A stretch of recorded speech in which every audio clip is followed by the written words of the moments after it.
All right, Ralph, let's break this down. Is Europe doomed, or is it just having another existential crisis because Trump threw a wrench into the works? Well, Ariel, doomed might be a tad dramatic, but there's definitely some serious recalibration happening across the pond. The key issue is Europe's growing realization that they can't rely solely on the U.S. for their security, especially with Trump's latest comments on Ukraine. Ah, the classic Trump says something and the world has a mini heart attack scenario. But seriously, if Zelensky is accusing Trump of being stuck in a disinformation bubble, could this actually shift the narrative in favor of Ukraine, or will it just get lost in the noise? Zelensky's reaction is absolutely pivotal.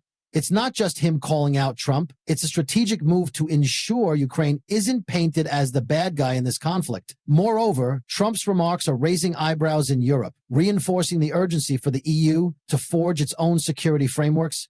Right. It's kind of a wake-up call, albeit with a side of anxiety for the Europeans. Luff's comment on the U.S. no longer underwriting Europe's security is pretty blunt, but isn't that just stating the obvious? It's a reality check. The assumptions that underpinned European security for decades are shifting, especially now when European leadership appears fragmented, as seen with Scholz and Macron's shaky positions.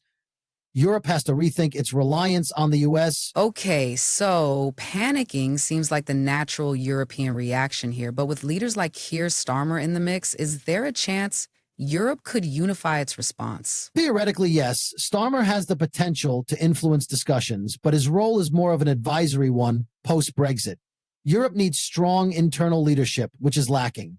Kala's comment about not falling into Russian traps is apt, but what Europe needs is a strategic, cohesive plan. Sounds like a tall order for a 37-country bloc that's not exactly operating like a well-oiled machine. So what's the deal with security guarantees for Ukraine? Can they actually pull off strong and credible ones? The concept of security guarantees is complex. It requires not only the backing of European powerhouses, but also clear terms agreed upon by all parties involved.